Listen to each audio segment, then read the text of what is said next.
Xoş gördük əzizlərim, axşamınız xeyir olsun hər birinizin. Bugünkü dərsimiz, bugünkü mövzumuz bilirsiniz də, yəni bugün Rəcəb ayının 27-ci gecəsidir. Yəni Mirac gecəsidir. Mirac da bilirsiniz də, İsra hadisəsi ilə əlaqəli bir hadisədir. Yəni Peyğəmbər Əfəndimiz əleyhissalatu vəssalamın Qüdsə, oradan da ta Qab-Qavseynə arş-ı əlaya yüksəldiyi bir məqamdır. Quran ayəsi ilə də, hədislərlə də təsdiqlənmiş bir mənadır və bütün insanlığa da o tərəfdən gələn adam var ki, bəyəm sözünə ən gözəl cavabımızdır ki, bəli, bizim Peyğəmbərimiz Allahın dəvəti ilə Miraca getmiş və bütün cənnət, cəhənnəm, Peyğəmbər İzam həzratları hər birisi bizim bugün bildiyimiz astral səyahətin katrilyonda bir üstü bir şeydir o . Astral səyahət onun yanında heç bir şeydir də . Özü elə qısa bir müddətdə, necə bir müddətdə, hətta bəzi rivayətlərdə deyirlər, stakan suyun yarısı stakanda doludur, yarısı tam da deyil ha. Deməli, stakan aşır, stakan aşıb su içindən tökülüb, yarısından biraz tökülüb, biraz yarısı qalıb, amma qoymursan da o tökülsün. Elə ki, nə qədər müddətdə refleksoloji bir şeydir. Sanki elə bir saniyenin bəlkə də 3də birində, 5də birində olan bir hadisə ərzində Allah Rəsulunun həmin o İsra gecəsini yaşadığı və Allah Taala'nın ona bütün kainatın kapasitəsini göstərdiyi bir gecədir. Və həqiqətən də o gecə ki, hansı ki o gecədə Allah Taala'nın ümmətinə və Peyğəmbər Əfəndimizə göndərdiyi xüsusi müjdələri, bəşarətləri, işarətləri var ki, o bizim üçün bugün həqiqətən ən böyük belə bir örnəkdir. Nədir? Bəqərə surəsinin son 2 ayəti. Orada bizim üçün konkret rəhbər olacaq hadisələr var. Bəqərə surəsinin son 2 ayəti həqiqətən rəhbər olacaq bir ayələrdir. Başa düşürsünüzmü? Və eyni zamanda 5 vaxt namaz olan Allah Taala'nın əmrinin insanlığa icra olunması. O da eyni zamanda bir nevi Peyğəmbərimizin qalxdığı miracın bir nevi hər bir insan üzərində mənəvi miracı. Deyilir, namaz bir mirac hökmündədir. Üçüncüsüdəki ən əsası və ümmət üçün ən dəyərlilərdən biri olan və Peyğəmbər Əfəndimizin bütün varını, yoxunu Allah Azza və Cəllənin önündə qoyduğu bir xüsusdur. Nədir? Qəlbində zərrə qədər, hədisdə keçir, xardal dənəsi qədər iman olanın əbədi cəhənnəmdə qalmayacaq məsələsi. Yəni, neynəyəcək? O cənnət alaya gedəcək. Həmin o Mirac hadisəsində də, o Peyğəmbər Əfəndimiz əleyhissalatu vəssalama buyurulur ki, Allah Azza və Cəllə tərəfindən bəs ümmətin 5də biri bağışlanacaq. Yəni, Peyğəmbər Əfəndimiz əleyhissalatu vəssalam əlbəttə, kim sevinməz, kim xoşnut olmaz, amma o qədər rəhmət Peyğəmbəri və mə ərsəlnəkə illə rəhmətən lil aləmin sırrına məzhar olmuş bir Peyğəmbər İzam həzratı ki, gözündəki o hüzün dayanmır Allah Rəsulunun. Gözündəki o qəm, o qüssə dayanmır ki, ya Rabbim, yenə yoxmu deyə, yenə bağışlanma ola bilərmi deyə yalvarışda, niyazda bulunur. Allah Taala deyir ki, ey Rəsulum, sənin istəyin və duan üzərə ümmətimin bir qismində bağışladım. Allah Rəsulu sevinç var, amma bir nevi sanki biraz qəmginlik notları var o sevincdə. Çünki məlum məsələ, bizi düşünə bilmədiyimiz qədər maalesef Peyğəmbər bizi düşünmüş qardaş. Bir insanın özünü, ətrafını, ailəsini, sevdiklərini düşünə bilmədiyi qədər bir Peyğəmbər 1400 bundan qabaq sanki sinema kimi ona hər şey izlətdirilib, bu ümmətin halı, Əlinin, Həsənin, Heydərin, Hüseynin halı, o bizim bu halımıza, əzizlərim, acıyıb, yalvarış, yaxarışda bulunub. Bugün ümmətin parçalanacağını görmüş. Sünni, şiə, o məzhəb görsə də belə, məsələ, həmişə deyirəm, məzhəbdə olun, məzhəbçi olmayın.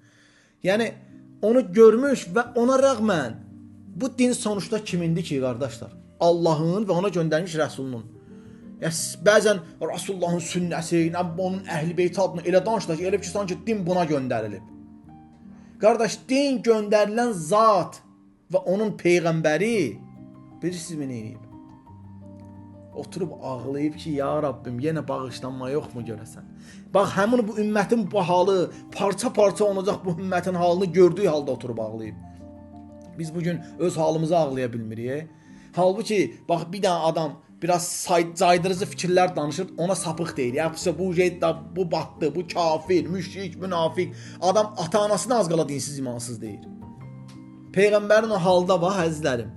Bağışlanma üçün yalvarış, yaxarışda bulunur ta ki o cümlə Allah Teala tərəfindən mütəkəllim əzəli olan Allah tərəfindən o deyilənə qədər. Hansı ki o cümlə?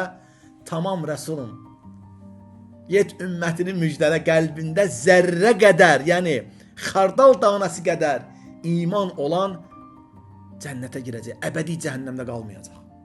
Amma ardınca bu da deyil. Əbədi cəhənnəmdə qalmayacaq. Yəni bir takım cəhənnəmin bir üzünü görmək olacaq. Amma əbədiyyəti olmayacaq. Cəhənnəmin də bilirsən, nəru cəhənnəmə xalidinə fiyhə əbədə. Ayətlər var burada. Onlar cəhənnəm odunda əbədi olaraq yanacaqlar. Hansı kimlər də o başqa bir ayədə də deyir vel munafiqun və zalimun vel kafirun və bir yerdə də müşrikun. Bir neçə versiyada deyilir. Yəni bundan çıxarış edirik ki, mütləq münafiqlər, mütləq kafirlər, mütləq zalimlər, yəni mütləq müşriklər bunlar o kateqoriyaya daxildir. Amma bunlar, yəni əzizlərim, amma bizim ixtiyarımız yoxdur kiməsə müşrik deyək. Kiməsə münafiq deyək. Allah Teala kitabında kategorik olaraq bildikləri, yəni sanki Allahın elmindən istifadə eləməyə icazə var, amma Allahın yerindən danışmağa icazə yoxdur, əzizlərim. Sən Qurandan oxuyub əgər insanlığı gözəl bir şəkildə müjdəliyirsənsə, Rəbbinin yoluna hikmət və mərhəmət və sevgi və sayğı ilə dəvət edi. Sən daha belə qaba-caba, ağır bir modda dəvətə qalxışırsansa, məlum məsələdir, ya sən bir yerlərin maşasısan, ya da sən İslam cahil, müsəlman cahiliyyəsisən. Necə müsəlman cahiliyyəsi? Yəni, öz egovu təmin eləməyə çalışırsan, öz ətrafına cəmaat yığmağa çalışırsan. Haqqı çatdırmırsan, düzgününü ifadə edəmirsən. Yəni, bunun başqa bir adı yoxdur. Əgər haqqı haqq üçün öyrənmək istəyən bir insan, nəyinsə xəttinə heç vaxt insanı dindən soyutmaz. Bir takım insanlar peyda olub ki, əzizlərim, dünən namaza başlayır, ata kafir getdi, ana kafir getdi, dövlət kafir getdi, o kafir, belə şey mi olar, qardaş, yəni? Bu hansı dində yazılıb, hardansı kitabda yazılıb? Dinimizin harasında göstərilib sən elə 2 gündən sonra başla bütün hamını kəs doğra, xeyr. Yəni, sözümün canı demək istəyirəm, o dinin sahibi olan Allah Azza və Cəllə və icazət verdiyi Peyğəmbər bizlərin halı üçün ağlayıb özü bizim bu halımızı görə. Amma biz bir-birimizə bir şans vermək istəmirik. Bir fürsət vermək istəmirik. Bir yaxşı mənada ondan pozitiv danışmaq istəmirik. Niyə? Maraqlıdır. Özdə bir sual verə bilərsiniz. Niyə biz bugün o bacara bilmirik? Əslində mirac elə budur. Bugün mən miracdan anlatmağa çalışıram ki, mirac o hadisədəki mahiyyəti insan öz ruhunda dərk eləyə bilməsidir. Ruhunun yüksəldə bilməsidir. İctimai, sosial, mənəvi, psixoloji, qəlbi, ruhi olaraq insanın nə eləməsidir? Əslində mirac əzizlərim, inkişaf deməkdir, inkişaf yolu. Mirac yolu nə deməkdir? Onun bir kulminasiyası var, bir də aşağısı, başlanğıc və bitiş məsələsi var. Yəni, Peyğəmbər Əfəndimizin o miraca getməyindən məqsəd və qayə bizə göstərdiyi mənəvi miracı yaşamağımızdır. Həyatımızda o miracı yaşamaz. Bir o miracı yaşaya bilirik? Yox. Mənəvi olaraq, həqiqətən, amma mənəvi olaraq biz onu təmin edə bilirik. Özümüzə bir sual verək. Mirac deyəndə, məsələn, biz özümüzü nə qədər o mirac gerçəyinin içində görə bilirik. Bax, bugün mirac nədir deyir də? Bax, mirac, məsələn, biraz oxuyacam. Yəni, əslində, yəni, bu aləmdə miracın bir mənası var da. Yəni, biz bu miraca elə bir gözlə baxmalıyıq ki, mirac bizim həyatımızda rəhbər olmalıdır. Amma bəzilə bir takım insanlar tərəfindən götürülüb inkar moduna girməməlidir.